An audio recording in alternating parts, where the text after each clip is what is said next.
సాక్ష్యం లేనట్టుగా మరి ఉంటున్నది. సరే, ఏదైనా ఉండి కూడా మరి వాక్యంలోకి మనం వెళ్దాం. చిన్న ప్రార్థన చేసుకుని వాక్యంలోకి వెళ్దాం. చిన్న ప్రార్థన. దయగల దేవ, కృపగల దేవ, కృపా సత్య సంపూర్ణ మహాగరుణ శ్రీమంతుడు యేసయ్య మీకు వందనాలు తెలియజేస్తున్నాం. దేవ మరి ఇక సమయంలో మరి చిన్న మందిగా చేరిన మా సుతల సింహాసనం మీద మీరు ఆశీర్వదించినందుకు మీకు వందనాలు తెలియజేస్తున్నాం. వాక్యం ఇతరులకు మరుగుపరచు. నీ బిడ్డైన వారు ఎంతో ఆసక్తితో నీ సన్నిధానానికి వచ్చి వారితో మీరు మాట్లాడు, వారిని బలపరచు, ఆదరించండి, ధైర్యపరచండి, సరి చేయవలసిన వారిని సరిచేయండి, ఆలోచింప చేయవలసిన వారిని ఆలోచింపచేసి ఐదని దేవ మరి ప్రతి ఒక్కరిని దేవ బలపరచు. మరి దేవ మరి మీరే మీ నామై పంచుకోండి. మరి యేసునందరికీ ప్రార్థించి వేడుకుంటున్నాం తండ్రి. ఆమేన్. సరే దేవుడారా, మరి ఒకసారి అందరికీ వందనాలు తెలియజేస్తున్నా.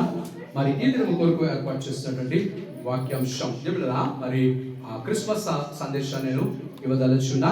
మరి మనం ఆలోచన చేసినట్లయితే మరి వై డిడ్ జీసస్ బార్న్, దేవుడు యేసు ప్రభువు వారు ఎందుకు జన్మించారు కదా, యేసు ప్రభువు వారు ఎందుకు ఈ లోకంలో జన్మించారు అనేటువంటి అంశాన్ని మనము ఆలోచించుదాం. అంటే దాని యొక్క ప్రాముఖ్యత మనము తెలుసుకుందాం. దేవుడు చూసినట్లయితే గమనించినట్లయితే అక్కడ చూడండి, కొలస్సీయులకు రాసిన పత్రిక 1వ అధ్యాయం 20వ వచనం.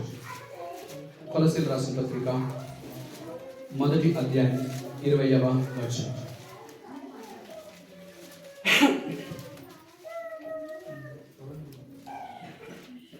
చదవమ్మా. సంధి చేసి ఆయన ద్వారా సమస్తమును, అవి భూలోకమందున్నైనను పరలోకమందున్నవైనను వాటన్నిటిని ఆయన ద్వారా తమతో సమాధాన పరుచుకొనవలెననియు తండ్రి అభిష్టమాయను. మరియు గతకాలమందు దేవునికి దూరస్తులను మీ దుష్క్రియల వలన మీ మనసులో విరోధ భావము గలవారునై యుండిన మిమ్ములను కూడా తన సన్నిధిని పరిశుద్ధులుగాను నిర్దోషులుగాను నిరపరాధులుగాను నిలవబెట్టుటకు ఆయన మాంసయుక్తమైన దేహమందు మరణము వలన ఇప్పుడు మిమ్ములను సమాధాన పరిచెను. దేవుడు ఇక్కడ తెలియజేస్తున్న విషయం ఏంటంటే, ప్రాముఖ్యంగా మనం గమనిస్తే దేవుడు అక్కడ గమనించినట్లయితే దేవుడు తిరిగి మానవులైన మనలను తన చెంతకు చేర్చుకోవాలి. అక్కడ తెలియజేస్తున్న to bring back the whole universe back to himself అనేటువంటి మాట మనం అక్కడ చూస్తున్నాం. తిరిగి మానవులైన మనలందరినీ కూడా తిరిగి తన దగ్గరకు చేర్చుకోవాలి, తిరిగి తనవారుగా చేసుకోవాలి, తిరిగి తన సొత్తుగా తాను మలుచుకోవాలని దేవుడు యేసు ప్రభువు వారి లోకంలో జన్మించినట్టుగా మనము చూస్తున్నాం. అయితే మనం ఆయన వారుగా కాకుండా ఎందుకు పోయాము? ఆయన వారుగా మనం కాకుండా ఎందుకు పోయామంటే, మానవులుగా మనం ఈ లోకమును జీవిస్తూ మన ఇష్టానుసారమైన జీవితాలు జీవించడానికి ఇష్టపడ్డాం. దేవుని యొక్క అనిమిడన మరి ఇశ్రాయేలీయులైనటువంటి వారి విషయంలో గమనిస్తే అక్కడ ఒక సందర్భం మనం చూస్తాం. అక్కడ సమూయేలు కూడా అంటాడు, అయ్యా ఇశ్రాయేలీయులైన వారు ఒక రాజు కావాలని కోరుకుంటున్నారు.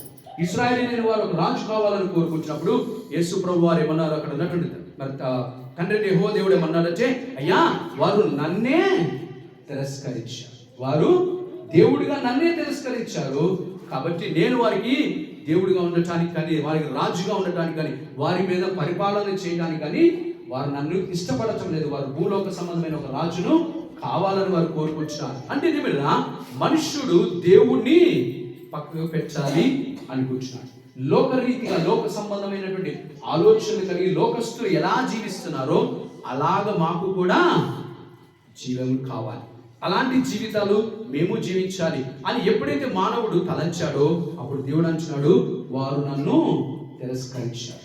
అంటే ఇది మనం గమనించాల్సిన విషయం. అందుకొరికే ఆ విధంగా తిరస్కరించిన ఆ మానవులు ఆ దినం నుంచి రోజు రోజుకి ఏదేమినా దేవుడి నుంచి వారు దూరం అయిపోతూ వచ్చారు. ఎంత దూరం అయిపోతూ వచ్చారంటే, అదే బైబిల్ గ్రంథంలో మనం చూసినట్లయితే ఒకసారి అంటాడు, వారు ఒక తరం ఉన్నదట, అసలు దేవుడు అంటేనే వారికి తెలియనటువంటి ఒక తరము ఉన్నదట. దేవుడు అంటేనే తెలియనటువంటి ఒక తరము ఉన్నది అంటే అక్కడ ఉన్న తల్లిదండ్రులైన వారు దేవుడి గురించి ఏమాత్రం కూడా తన పిల్లలకి చెప్పలేదు. వారి పిల్లలకి మన దేవుడు మనల్ని రక్షించాడు, దేవుడు మనం విడిపించాడు, దేవుడు ఐగుప్తు నుంచి మనల్ని సంరక్షించాడు, మన యోర్దాను నదిని దాటింపజేశాడు, ఎర్ర సముద్రమును దాటింపజేశాడు, మన ఆకాశం మీద మనకి ఆహారాన్ని కురిపించాడు, 40 సంవత్సరాలు మనం పోషించాడు అన్నటువంటి ఒక్క మాట కూడా అక్కడ ఉన్నటువంటి రానున్నటువంటి తరానికి వారు ఏమి కూడా చెప్పలేదట. అంటే దేవుడు మనం ఆలోచన చేయాల్సిన విషయం ఏంటంటే వారు అంతగా దేవుడిని మరిచారు, వారు అంతగా దేవుణ్ణి విడిచిపెట్టేశారు. అవసరం లేదు అన్నట్టుగా వారు ఆలోచన చేస్తున్నారు. అందునిమిత్తమే దేవుడా ఆ విధముగా మానవుడు దినదినము రోజు దేవుడి నుంచి వైదొలిగిపోతూ ఉండగా, దేవుడి నుంచి దూరం వెళ్ళిపోతుండగా దేవుడు యేసు ప్రభువు వారు మానవునిగా ఈ లోకానికి జన్మించారు. ఎందుకనంటే తిరిగి ఆ మానవాళిని అందరినీ తన దగ్గరికి చేర్చుకోవాలి, తిరిగి మానవులందరినీ తన వారిగా చేసుకోవాలి, తన సొత్తుగా చేసుకోవాలి, తన స్నేహితులుగా చేసుకోవాలి. వారికి నేను తండ్రిగా ఉండాలి అని అనుకుంటున్నాడు. అంటే అర్థం ఏంటి? తండ్రి ఏం చేస్తాడు? పోషిస్తాడు కదా, సంరక్షిస్తాడు, బాధ్యత కలిగిన వాడై ఉంటాడు. అంటే దేవాది దేవుడే సంరక్షించాలని, బాధ్యత కలిగి ఉండాలని, వారిని కాపాడాలని, భద్రం చేయాలని ఆలోచన దేవుడే కలిగి ఉన్నాడు అనేటువంటి విషయం ఇక్కడ తెలియజేస్తున్నాడు. దేవుడు కాబట్టి మనం గమనించుకోవాల్సిన విషయం చూసినట్లయితే మరి దేవుడు మొట్టమొదటిగా ఎందుకు ఈ లోకానికి వచ్చాడంటే తన వారిగా చేసుకోవడానికి. కాబట్టి చూడండి, 800 కోట్ల మంది లోకంలో మనం ఉంటున్నాం. 800 కోట్ల మందిలో తన వారిగా అయిన వారు ఎంతమంది? ఇప్పుడు సుమారుగా చూస్తే 200 కోట్ల మంది మాత్రమే క్రైస్తవులుగా ఉంటున్నాం. అనగా తన వారిగా మార్చబడినటువంటి జనాంగం ఎంతమంది అంటే 200 కోట్ల మంది. ఇంకా 600 కోట్ల మంది తనవారిగా కాలేదు. ఆలోచించండి. అందునిమిత్తమే వారందరినీ కూడా తన ప్రణాళికలోకి తెచ్చుకోవాలనే ఆలోచనతోటి దేవుడు ఈ లోకంలోకి వచ్చాడు. అందునిమిత్తమే ప్రతి దినము కూడా ఇంకా మన జీవితంలో ఆయుష్ను పొడిగిస్తున్నాడు. ఎందుకంటే తన వారిగా అవటానికి ఒక అవకాశము దేవుడు మనకు ఇస్తున్నాడు అనేటువంటి విషయాన్ని ఇక్కడ తెలుసుకోవాల్సిన వారైనా. రెండవదిగా మనం ఆలోచన చేస్తున్నట్లయితే చూడండి, దేవుడురా 1 తిమోతి రాసిన పత్రిక 1వ అధ్యాయము 15వ వచనం. 1 తిమోతి రాసిన పత్రిక 1వ అధ్యాయము 15వ వచనం. పాపులను రక్షించుటకు క్రీస్తు యేసు లోకమునకు వచ్చెను. యేసు ప్రభువు వారి లోకమునకు ఎందుకు వచ్చారట? పాపులమైనటువంటి వారిని రక్షించుటకు కదా. ఆలోచన, పాపులైనటువంటి వారిని రక్షించుటకు.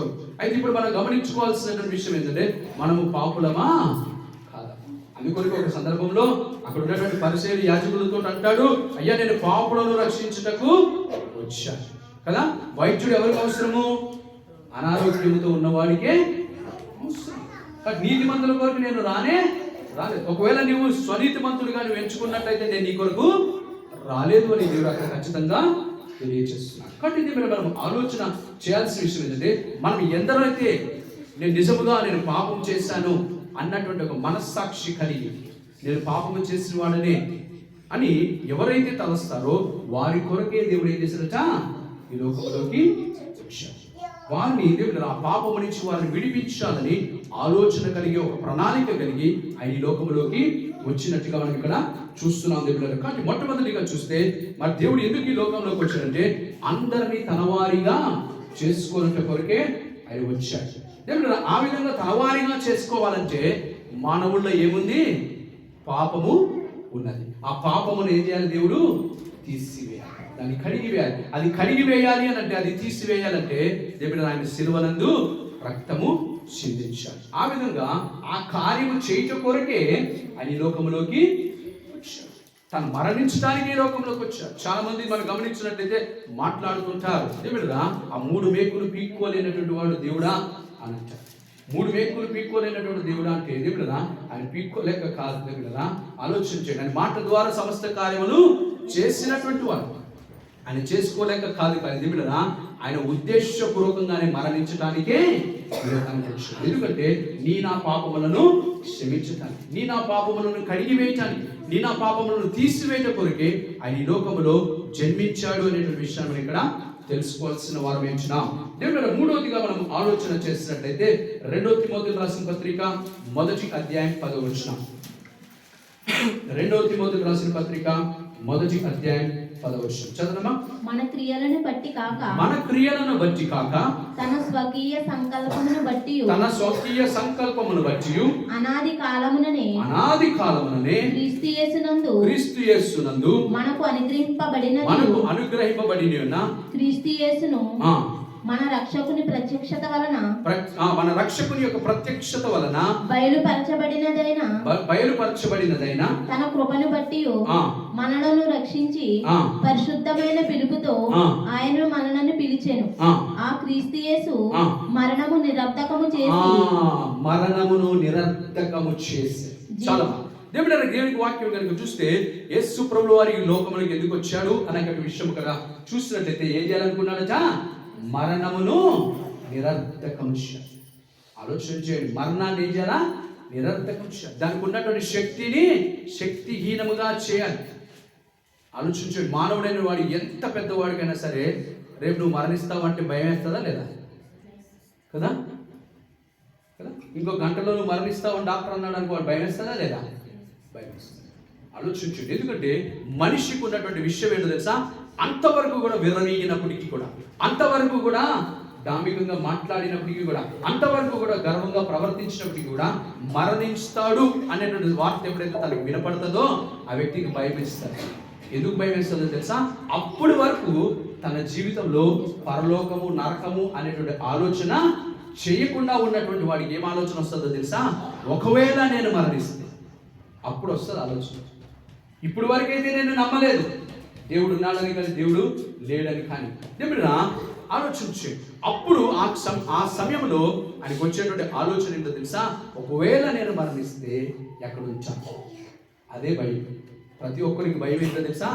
అదే భయం. ఈ లోకంలో ఎంత నీతిగా జీవించినా ప్రతి ఒక్కరు మరణించే సమయానికి భయపడతారు. ఎందుకనంటే వాళ్ళ జీవితంలో ఆ యొక్క ప్రశ్న ఎదురు పడతారు కాబట్టి. ఆ మరణ పడక మీద ప్రశ్న, నాకు ఇవ్వబడిన ఈ జీవితం ఏదైతుందో 70 సంవత్సరాలు 80 సంవత్సరాలు ఈ వయస్సులో, ఈ ఆయుష్లో నేను నీతిగా బ్రతికానా? ఈ యొక్క ఆయుష్లో నేను యథార్థంగా జీవించానా? నాకు ఇవ్వబడినటువంటి ఈ ఆయుష్లో దేవుడిని నేను గణపరిచానా? దేవుడి కొరకు నేను ఏమైనా చేయగలిగానా? కదా, అందరితో నేను మంచిగా ఉండగలిగానా? నా కుటుంబానికి నేను న్యాయము చేయగలిగానా అనే ప్రశ్న ఆ మరణ దినమున ప్రతి ఒక్కరికి వస్తుంది. ప్రతి ఒక్కరికి వస్తుంది. దేవుడు గమనించుకోవాలి. అందుకొరికే ఆలోచించాలి. ఎంత గర్వంగా ప్రవర్తించినప్పటికీ కూడా మరణ భయం ప్రతి ఒక్కరికి ఉంటుంది. అందుకొరికే దేవుడు గమనించినట్లయితే సిమియోను ఈ యొక్క క్రిస్మస్ దినాల్లో చూస్తే ఆయన ఏమంటాడు? నీ దాసుడైన నన్ను నెమ్మదితో పోనిము. ఏమంటాడు? నెమ్మదితో. అంటే అర్థం ఏంటంటే నేను నెమ్మదితో మరణించాలనుకుంటున్నాను. నాకు ఎటువంటి భయం లేకుండా మరణించాను. ఎందుకంటే రక్షణ కార్యం నా జీవితంలో నేను చూశాను. నా దేవుడిని నేను కన్నులారా చూడగలిగాను. ఆయనకి ఇవ్వబడిన ఒక మంచి వాగ్దానం అదే. ఆయనకి ఇవ్వబడిన వాగ్దానం ఏంటో తెలుసా? నువ్వు రక్షకుడిని చూసేంత వరకు నువ్వు మరణించవు అనేటువంటి వాగ్దానం తనకి ఇవ్వబడింది. కాబట్టి ఆ విధంగా ఆ యేసు ప్రభువు అని తన చేతులు ఎత్తుకుని ముద్దాడి అప్పుడు అంటాడు, అయ్యా నీ దాసుడు ఇక నన్ను తీసుకో అంటాడు. ఆలోచన అంటే నెమ్మదితో కూడినటువంటి మరణాన్ని మన జీవితంలో కూడా అడగాలి. దేవుడిని ఒకవేళ మనము ప్రార్థించినప్పుడైతే, ఒకవేళ ప్రార్థించేటువంటి పరిస్థితి కనుక మనకు ఉంటే, దేవుడు మన మరణ దినమునందు మనం దేవుడిని అడగాల్సింది ఏంటంటే నీ దాసుడైన నన్ను నెమ్మదితో తీసుకో. నెమ్మదితో తీసుకో అంటే దేవుడు నెమ్మది అనేటువంటిది ఎందుకు అవసరం అని అంటే, దేవుడు ఆ నెమ్మది ఉన్నప్పుడే మనం పరలోకాన్ని స్వతంత్రించుకోగలుగుతాం అన్న ధైర్యం మనకి ఉంటుంది. పరలోకాన్ని స్వతంత్రించుకుంటామన్న ధైర్యం మనకు అది కలగజేస్తుంది. లేనట్లయితే దేవుడు మన జీవితంలో అది భయాన్ని కలగజేస్తుంది. కాబట్టి అందుకొరకే ప్రతి మానవుడు, ఏ మానవుడైనా సరే తన మరణ దినమున తను భయపడేటువంటి వాడిగా ఉంటాడు. అందుకే ఆ మరణం యొక్క భయాన్ని కొట్టివేయట కొరకే దేవుడు యేసు ప్రభువు వారు ఏం చేశారట? ఈ లోకములోకి వచ్చారు. అందుకొరకే చూడండి, మీకు తెలిసిన విషయం ఇంతకుముందు కూడా తెలియజేశాను. కరోనా టైంలో మా దేవుడు కొంతమంది లోకస్తులైన వారు ఏమన్నారో తెలుసా? క్రైస్తవులైన వారు మీరందరూ ఎలాగైనా చచ్చిపోయిన పరలోకమే వెళ్తారు కాబట్టి మీకు మేము ఆక్సిజన్ సిలిండర్లు పెట్టమన్నారు. అర్థమైందా? చూడండి, డాక్టర్స్ కొంతమంది లేదంటే లోకస్తులు ఏమన్నారట? మీరు చనిపోయినా ఎక్కడికి వెళ్తారు? పరలోకానికి వెళ్తారు.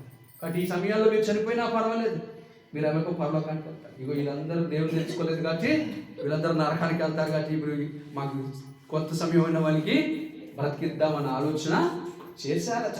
అంటే మీరు మనం గమనించాల్సిన విషయం ఏంటంటే, డాక్టర్లు కూడా ఆలోచన ఏంటి? క్రైస్తవులు ఖచ్చితంగా పరలోకం వెళ్తారు కదా. క్రైస్తవులు ఎక్కడికి వెళ్తారని? ఖచ్చితంగా పరలోకం. మరి క్రైస్తవులని మనకుందా నమ్మకం?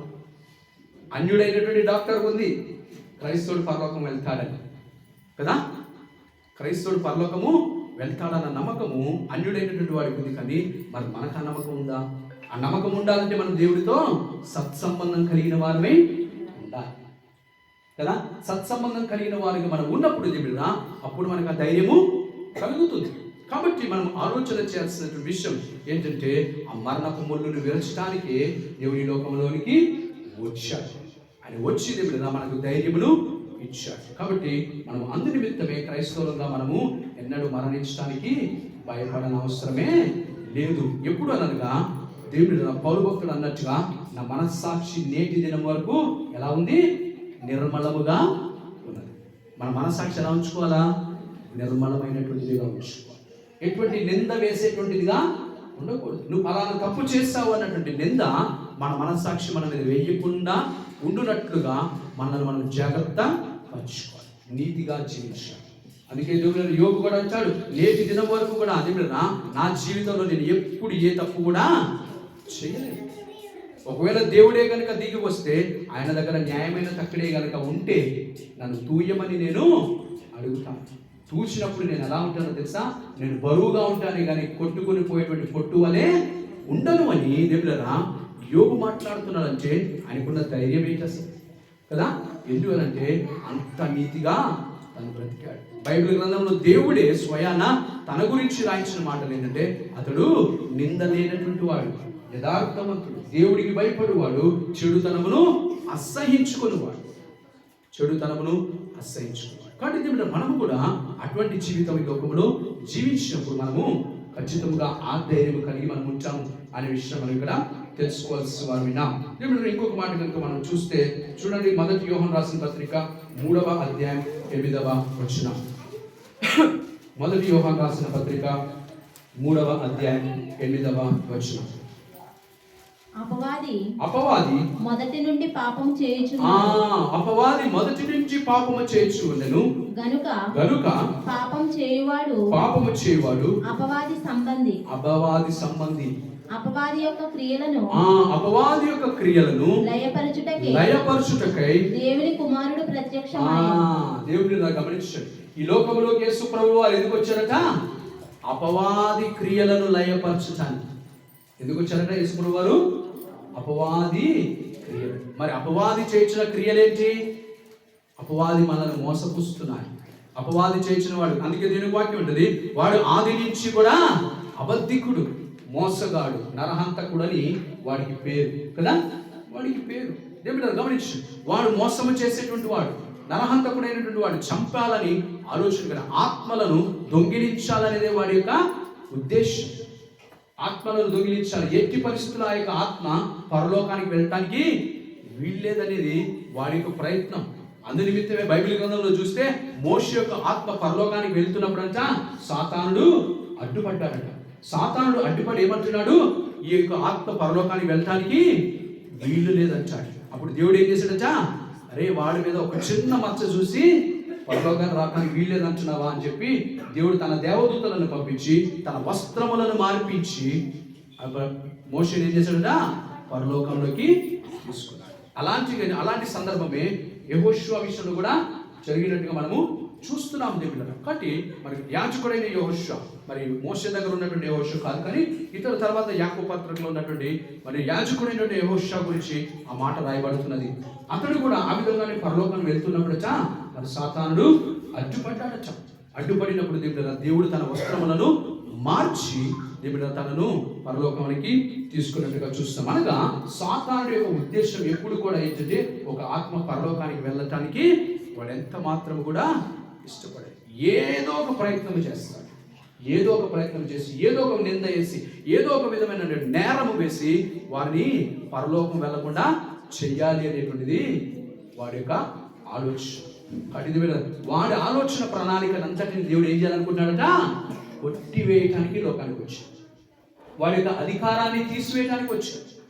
వాడికి ఉన్నటువంటి ఆలోచనలన్నీ కూడా మరి పక్కకు పెట్టాలనే ఆలోచనతో దేవుడి లోకంలోకి వచ్చాడు. దేవుడికి ఏ మాత్రం కూడా అధికారము ఇవ్వనటువంటి వాడిగా చేస్తూ ఏమైనా మనందరినీ కూడా పరలోకంలో తీసుకోవాలని ఒక ఉద్దేశంతో సాతాను యొక్క ప్రతి క్రియలను లయము చేయట కొరకు యేసు ప్రభువారు ఈ లోకంలోకి వచ్చారనే విషయం మనం ఇక్కడ తెలుసుకోవాల్సిన వారమేనా. కానీ ఏమైనా సాతానుడు అబద్ధికుడు, వాడు మోసగాడు, వాడు దేవుడు నరహంతకుడై ఉంటున్నాడు. ఈ లోకంలో కనపడేటువంటి ప్రతి విధమైన లోక ఆశలు, ఆకర్షణలు ఏవైతున్నావో వాటన్నిటిని మనము విడిచిపెట్టాలి. అందుకే దేవుని వాక్యం ఒక చోట ఏమంటుందంటే, ఈ లోకమును ప్రేమించువాడు దేవుడికి ఏమైనాడట, శత్రువు అయి ఉన్నాడు. దేవుని వాక్యం అంటుంది, ఈ లోకమును ప్రేమించువాడు ఆటోమేటిక్ గా దేవుడు ఏం చేసుకుంటాడంట, తన శత్రువుగా చేసుకుంటాడు. అంటే నువ్వు లోకాన్ని కనుక నువ్వు ప్రేమించడం లేదంటే దేవుడు నువ్వు ఆలోచించాను, నువ్వు దేవుడి యొక్క మిత్రుడవై ఉన్నావు, దేవుని యొక్క స్నేహితుడవై ఉన్నావు కదా. ఈ యొక్క బిరుదు అబ్రహాముకి దేవుడు ఇచ్చాడు, నా స్నేహితుడైనటువంటి అబ్రహాం.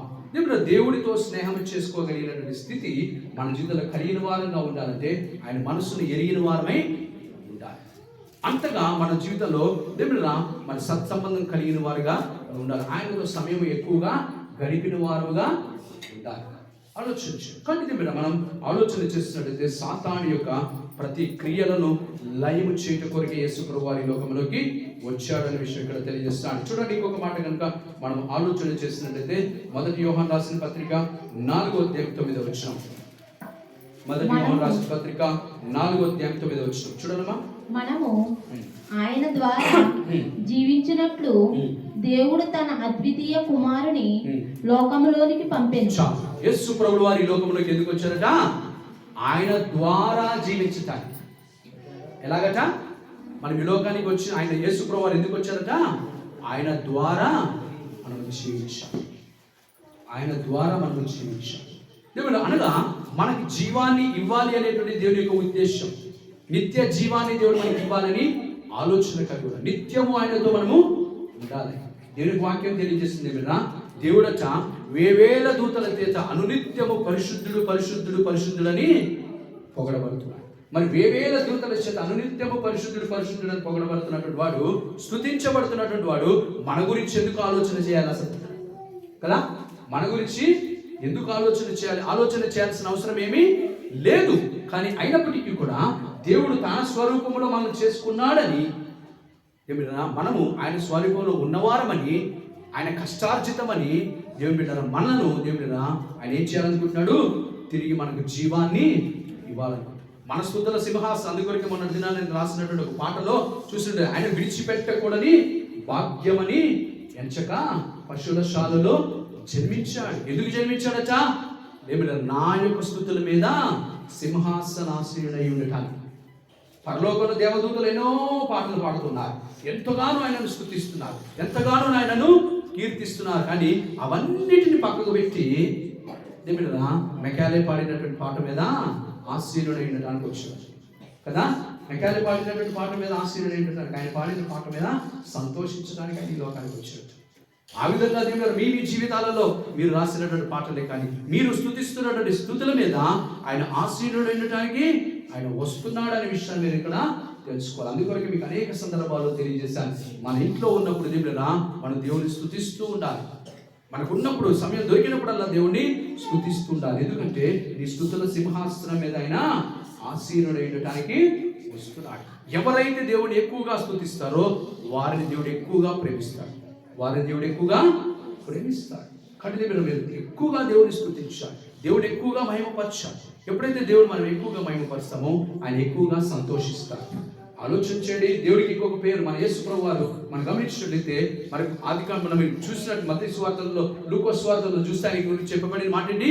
యూదులకు రాజుగా పుట్టినవాడు ఎక్కడ అంటే రాజు అయినటువంటి వాడిగా పిలువబడుతున్నాడు దేవుడు. మరి రాజు అయినటువంటి వాడు సంతోషిస్తే ఏం చేస్తాడో చెప్పండి? రాజు అయినటువంటి వాడు సంతోషిస్తే ఏం చేస్తాడు? రాజు అయినటువంటి వాడు సంతోషిస్తే ఆయన దేవుడు తను సంపాదించిన రాజ్యములు సగభాగమైనా ఇస్తాడు కదా. ఆ సగభాగాన్ని సంపాదించుకోవడానికి కొన్ని లక్షల మంది సైన్యాన్ని పోగొట్టుకుని ఉంటాడు కదా. ఆ యొక్క సగభాగాన్ని సంపాదించుకోవడానికి కొన్ని లక్షల మంది సైన్యాన్ని పోగొట్టుకున్నా నువ్వు ఆయనను పొగిడినందుకంట ఆయన సంపాదించినటువంటి దాంట్లో సగభాగము ఇచ్చేస్తాడు. ఆలోచన. ఒక మనిషి ఒక రాజుగా ఉన్నటువంటి వాడు పొగిడితే అంతగా ఇష్టపడుతున్నట్లయితే, దేవాది దేవుడు మనం స్తుతించినట్లయితే దేవుడు ఎంత ఇస్తాడు మరి మనకి? ఎంతైనా ఇస్తాడు, ఎంతైనా ఇవ్వగలడు. కాబట్టి దేవుడు మనం ఎక్కువగా దేవుని స్తుతించటము నేర్చుకోవాలి. ఎక్కువగా మన నోటి నిండా మన పాటలు కలిగిన వారు ఏమిటి? అందుకే దేవునికి వాక్యం అంటుంది, నీ నోటిని బాగుగా తెరువు. దేని కొరకు తెరవాలా? బూతులాడటానికి కాదు.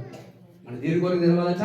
దేవుని స్తుతించడానికి తెరవాలి, దేవుని మహిమపరచడానికి తెరవాలి, దేవుని గణపరచడానికి తెరవాలి. దేవుని యొక్క మాటలు మన నోటి నిండా కలిగి ఉండాలి. మరి ఎందుకు తెరవాలంటే దేవుడు మన నోటి నిండా నవ్వు కూడా దేవుడు ఇవ్వటానికి తెరవాలి. దేవుడు కాబట్టి మనం ఆలోచించాలి. కాబట్టి ఇక్కడ దేవుడు చూసినట్టే ఆయన మనకు జీవాన్ని ఇవ్వటానికి లోకంలోకి ఆయన వచ్చినట్టుగా మనం ఇక్కడ చూస్తున్నాం. చూడండి, ఇంకొక మాట కనుక మనం చూస్తే యోహాను సువార్త 18:37. యోహాను సువార్త 18:37.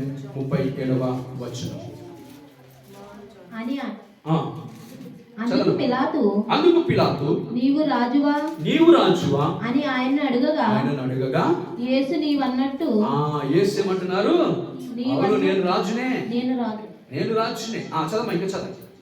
నేను రాజునే సత్యమును గురించి సాక్ష్యమిచ్చుటకు నేను పుట్టితిని. ఎందుకు పుట్టానంటే దేవుడు. కానీ ఇంగ్లీష్లో ఇంకా మంచి మాట ఇచ్చాడు. ఇంగ్లీష్లో మంచి మాట, తెలుగు ట్రాన్స్లేషన్ కంటే ఏమొచ్చాడు? దేవుడు, I was born and come into the world for this one purpose అనేటువంటి మాట. ఈ యొక్క కారణము చేతనే నేను ఈ లోకంలోకి వచ్చాను. వన్ పర్పస్, ఒక్క కారణము చేత, ఈ ఒక్క కారణము చేత నేను ఇక్కడికి వచ్చాను. ఏంటంటే సత్యమును గురించి, to speak about the truth అనే మాట కనపడు. నేను సత్యమును గురించి తెలియజేయటం కొరకే ఈ లోకంలోకి వచ్చాను. నేను జన్మించాను. దేవాది దేవుడు నన్ను పంపిస్తే నేను ఈ లోకానికి వచ్చాను. ఎందుకొరకు వచ్చాడట? సత్యాన్ని తెలియజేయడం. మన భారతీయులకి దేవుడు లోకస్తులకి ఎంతవరకు తెలుసు నాకైతే తెలియదు, కానీ మన భారతీయులకి మాత్రం బాగా తెలుసు. ఏం తెలుసా? సత్యమేవా కదా. సత్యం ఎప్పటికైనా నెగ్గుతుంది కదా. సత్యం ఎప్పటికైనా నెగ్గుతుంది, ఎప్పటికైనా చేస్తుంది. మరి దేవునికి వాక్యం ఏమంటుంది తెలుసా? యేసు ప్రభువు వారు ఏమన్నాడు తెలుసా? నేను సత్యాన్ని తెలియచేయడం కొరకే నేను లోకానికి వచ్చాను. సత్యాన్ని తెలియజేయడం కొరకు నేను లోకానికి వచ్చాను. అంటే ఒక దినం ఏది గెలుస్తుంది? సత్యమే గెలుస్తుంది. ఆ సత్యమే గెలిచినప్పుడు దేవునికి వాక్యం ఉంటుంది, వారు రొమ్ము కొట్టుకుని ఏడుస్తారట. ఏం చేస్తారట? వారు రొమ్ము కొట్టుకుని ఏడుస్తారు. అయ్యో, ఈ సత్యము మాకు వినపడినప్పుడల్లా మేము వారిని తృణీకరించాం. ఈ సత్యం వినపడినప్పుడల్లా వారు మేము కొచ్చాం. ఈ సత్యం వినపడినప్పుడల్లా వారు మేము తిట్టాం. ఈ సత్యం వినపడినప్పుడల్లా మేము వారిని దూషించాము. అవమానకరమైన మాటలు మేము మాట్లాడాం. కానీ వారు నిజమైన స్నేహితులై ఉండి మాకు అన్ని విషయాలు దేవుడి గురించి తెలియజేశారు. వారు స్వార్థపరులుగా లేకుండా వారు అన్ని విషయాలు దేవుడి గురించి మాకు ప్రకటించినప్పటికీ కూడా వారు మేము తృణీకరించామని ఆలోచన వారు రొమ్ము కొట్టుకుని ఏడుస్తారు. వారు ఒక రోజున రొమ్ము కొట్టుకుని ఏడుస్తారు. కానీ ఏమిటరా, కొట్టుకున్నంత మాత్రాన సరిపోతుందా? వారు విడవబెడుతున్న వారుగా ఉంటారు, విడిచిపెట్టబడిన వారే ఉంటారు. ఏమిటరా, అందుకే దీనికి వాక్యం అంటుంది, అంచె దినములలో తెలియపరిచిన రీతిగా ప్రతి ఒక్కరి మోకాలు యేసయ్య నామం ఎదుట వంగుతుంది. ప్రతి ఒక్కరి మోకాలు యేసయ్య నామం ఎదుట వంగాల్సిందే. ఎందుకనంటే ఆయన సత్యాన్ని తెలియచేయడానికే ఈ లోకంలోకి ఆయన వచ్చాడు. అందుకొరకే చూడండి, చివరిగా యోహాను సువార్త 14:6. యోహాను సువార్త 14:6 చూసుకుందాం. యేసు నేనే మార్గమును సత్యమును జీవమును. చూసారా, యేసు ప్రభువారు అంటున్నారు, నేనే మార్గమును, నేనే సత్యమును, నేనే. అందరం అడుగుతున్నాం, అయ్యా పరలోకానికి రావడానికి గల మార్గం ఏంటి అని యేసు ప్రభువారిని అడిగితే దేవుడు ఏమన్నాడు? యేసు ప్రభువారు ఏమన్నారు? నేనే మార్గం. నేను కూడా ఒక మార్గం అంటుంది కదా. నేను కూడా ఒక మార్గం అంటం లేదు, నేనే మార్గం. నా ద్వారా తప్పిస్తే మరి ఎవ్వరు ఎక్కడికి పరలోకానికి. మరి లోకంలో అందరూ భక్తి చేస్తున్నారు కదా, లోకాలు అందరూ కూడా దేవుని గురించి ఆలోచన కలిగి ఉన్నారు కదా.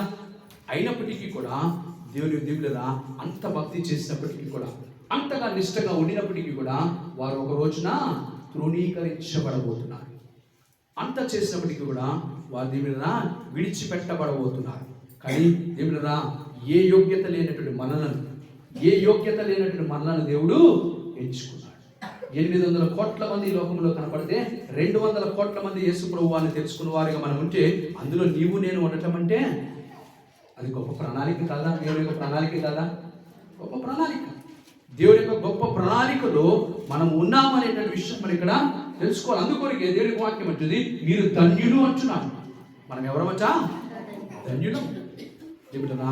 ధన్యకరమైన జీవితాలు మనము ఈ లోకంలో జీవిస్తున్నాము. కాబట్టి ఆ సత్యాన్ని ఎరిగిన వారు విన్నాము. మనం వెళుతున్న మార్గము మనకి ఏంటో ఎరిగిన వారు విన్నాము కదా. మనం ఎరిగినటువంటి వారంగా ఉన్నాం. దేవుడి వాక్యం అనేది నేనే మార్గం అంటుంటే ఆ మార్గంలో మనం ఉన్నాం. ఆ మార్గాన్ని గురించి మరొక మాట చూసిన 2 మాటలు ఉన్నాయి బైబిల్ గ్రంథంలో. ఒక సందర్భంలో అంటాడు యేసు ప్రభువు వారు నా మార్గము ఇరుకైన మార్గం అంటాడు. మరొక సందర్భంలో అంటాడు నా మార్గము హైవే రాజ్య మార్గము అంటాడు. రాజ్య మార్గం అంటాడు. దేవుడు ఎవరికి ఇరుకుగా ఉంటుందో తెలుసా? దేవుని కొరకు విడిచిపెట్టలేని వాడికి ఇరుకుగా ఉంటుంది కదా. దేవుడి కొరకు విడిచిపెట్టలేనటువంటి వాడికి ఇరుకుగా ఉంటుంది. కానీ దేవుడి కొరకు సమస్తాన్ని విడిచిపెట్టిన వాడికి రాజ్య మార్గముగా దేవుని మార్గము ఉంటుంది. కాబట్టి దేవుడు మనం ఈ లోకంలో జీవిస్తున్న వారిని మనము గమనించుకోవాలి. మనం ఎంతకాలం బ్రతుకుంటామో ఎవరికి కూడా ఏమీ తెలియదు. అంతలో కనబడి అంతలో మాయమైనటువంటి నీటి బుడగ వంటి జీవితాలు మనం జీవిస్తున్నాము. ఆవిరి వంటి జీవితాలు జీవిస్తున్నాము. గడ్డి పువ్వు వంటి జీవితాలు జీవిస్తున్నాము అనే విషయం అందరికీ తెలిసినప్పటికీ కూడా దేవుడి విషయంలో మాత్రం భయం లేకుండా ఇంకా జీవిస్తున్నాం. ఆలోచించు. బహుశా దేవుడు మన పట్ల ఇంకా కనికరం చూపెడుతున్నాడేమో, దయ చూపెడుతున్నాడేమో, ఒక అవకాశము దేవుడు ఇస్తున్నాడేమో. ఒకసారి ఆలోచన చేసుకుందాం. కాబట్టి దేవుడా యేసు ప్రభువు వారు ఎందుకు నిమిత్తమైతే లోకానికి వచ్చారనే విషయాన్ని తెలియజేస్తున్నానంటే దేవుడా ఇక్కడ తెలియజేస్తున్న రీతిగా నేను ప్రతి ఒక్కరిని మరి తన వారిగా చేసుకోవాలనేటువంటి ఆలోచన కలిగి దేవుడు తెలియజేస్తున్నాడు. తన మార్గములో మనలను నడిపించాలని, ఆ సర్వసత్యములోనికి నడిపించాలని అదే తెలియజేస్తూ అంటున్నాడు. నేనే జీవమునై ఉన్నాను, జీవ ప్రదాతను నేనే, నీ యొక్క ఆయుష్ నా చేతి వశం కదా. అందుకొరకు మనం ఒక పాట రాస్తాం. ఏ పాట అది? నా జీవితం నీ చేతి కదా. నా జీవితం నీ చేతిలో, నా జీవితం నీ అరచేతిలో, నా జీవితం నీ చేతిలో, నా జీవితం నీ అరచేతిలో. కునుకగా నన్ను కాపాడినావు, కనురెప్పవాలే నన్ను కాచినావు.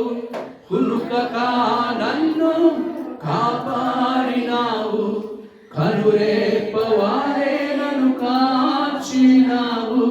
కృపాక్షేమములే పంపించినావు, దయా కిరీటమునే దయచేసినావు. కృపాక్షేమములే పంపించినావు, దయా కిరీటమునే దయచేసినావు. నా జీవితం నీ చేతిలో, నా జీవితం నీ అరచేతిలో, నా జీవితం నీ చేతిలో, నా జీవితం నీ అరచేతిలో. చూసాం దేవుడా, గమనించండి. దేవుడు అంటున్నాడు మీ అందరి జీవితాలు ఎవరి చేతిలో ఉన్నాయి? దేవుడి చేతిలో.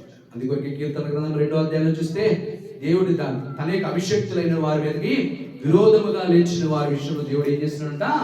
ఆకాశం నుండి ఆయన చూస్తూ నవ్వుతున్నాడు. వారిని చూసి ఏం చేస్తాడు? నవ్వుతున్నాడు. ఎందుకంటే అరే బాబు మీ జీవితాలు నా చేతిలో ఉన్నాయి కదా. వెర్రివాడా ఈరోజు రమ్మంటే నువ్వేమైపోతాం కదా. నా ప్రాణమా తినుము తాగు సృకించుమని వేవేల సంవత్సరాల కొరకు నేను దాచుంచానని విర్రవీగుతున్నటువంటి ధనవంతుడు ఏమన్నాడు? నేడి దినాన నువ్వు మరణిస్తే ఇవన్నీ ఎవరివవుతాయి? ఆలోచించి. కాబట్టి మనం గమనించుకోవాల్సినటువంటి విషయం ఏంటంటే ఈ లోకంలో ఏది కలిగి ఉన్నప్పటికీ కూడా మనం కృతజ్ఞతాపూర్వకంగా ఉండాలి. ప్రతిదీ కూడా నా దేవుడు నాకు అనుగ్రహించాడు, ప్రతిదీ కూడా నా దేవుడు నాకు ఇచ్చాడు. ఆయన కృపను బట్టి, ఆయన ప్రేమను బట్టి, ఆయన దయను బట్టి మాత్రమే నేను ఈ రోజున ఈ స్థితిలో ఉన్నానని కృతజ్ఞతాపూర్వకంగా మనము జీవించాలి. ఆయన ప్రణాళికలో మనను తీసుకున్నాడని మనము క్రిస్మస్ దినాన్న కృతజ్ఞతగా కృతజ్ఞతార్పణను సమర్పించాలి. ఏమర్పణ? కృతజ్ఞతార్పణ అంటే దేవుడుదా నీ హృదయాన్ని దేవుడికి సమర్పించాలి. అది కృతజ్ఞతగా నువ్వు ఇవ్వగలిగినటువంటి విషయం కదా. నువ్వు ఇవ్వగలిగినటువంటి విషయం ఏంటంటే దేవుడు అది ధనాన్ని కాదు, నీ హృదయాన్ని దేవుడికి ఇవ్వాలి. అది దేవుడికి అతి ప్రాముఖ్యమైనటువంటి. అందుకే విరిగి నలిగిన హృదయము దేవుడికి ఇష్టమైన బలియాగం. దేవుడికి నువ్వు ఇవ్వగలిగినటువంటిది ఏదైనా ఉంది అంటే దేవుడు కోరుకుంటున్నటువంటిది నీ హృదయాన్ని దేవుడు కోరుకుంటున్నాడు. ఒకసారి అందరం అందుకే మీకు ఎన్నో సందర్భాలు కూడా తెలియజేశాను. అనిల్ కుమార్ గారు ఒక సందర్భంలో ఇలాగ తెలియజేశారు. ఆయన ఒక సందర్భంలో కానుక వేసే పరిస్థితి లేనప్పుడట ఆయన ఏం చేశాడట, తన హృదయాన్ని మీద చేపెట్టి, అయ్యా నేను దీన్ని నీకు కానుకగా ఇస్తున్నాను, నా హృదయాన్ని నీకు కానుకగా ఇస్తున్నానని ఆయన తెలియజేస్తారు. వారి సాక్షుల మాట తెలియజేస్తారు. ఇప్పుడు మనం కూడా మన హృదయాన్ని దేవుడికి సమర్పించాలి. ఎన్నో క్రిస్మస్లు మనం చూస్తున్నాం, ఎన్నో క్రిస్మస్లు మన జీవితాలు దాటిపోతున్నాయి.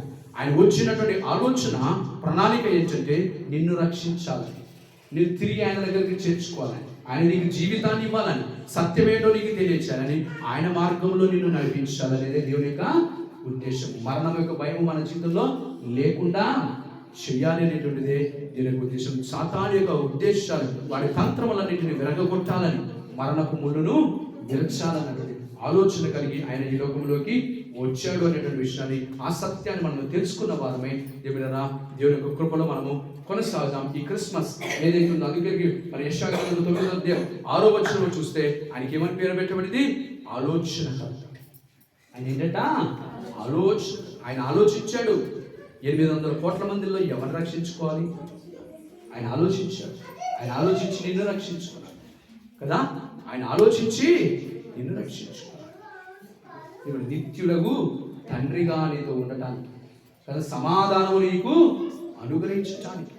కాబట్టి బిడ్డ ఈ కృప, ఈ భాగ్యము మనమందరము కలిగినటువంటి వారిగా ఉన్నాం. కాబట్టి మనం ధన్యులమని దేవుని వాక్యం తెలియజేస్తుంది. కాబట్టి ఆ ధన్యకరమైన జీవితాలు మనం జీవిస్తూ కృతజ్ఞతాపూర్వకంగా మనమందరం కూడా దేవుని యొక్క క్రిస్మస్, మరి దేవుడు ఈ లోకంలోకి వచ్చినటువంటి విషయం ఏదైతుందో ఆ క్రిస్మస్ సంతసాన్ని మన జీవితంలో ఆనందిస్తూ దేవుని కృపలో మనం కొనసాగుదాం.